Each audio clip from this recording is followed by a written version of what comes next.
रानी के दाई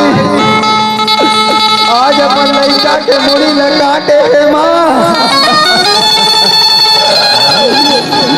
आज ये संसार में कौन नारी तू परेशान बनती माता माँ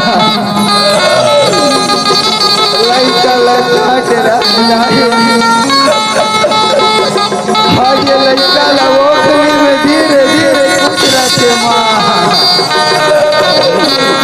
ये बेटा चिड़िया मोरिया के तारा प्राण के तारा रे चिड़िया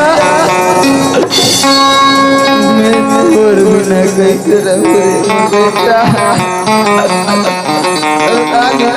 दाई अपन लड़का के मुड़ी ल गुजराते माँ आज रानी अपन लड़का के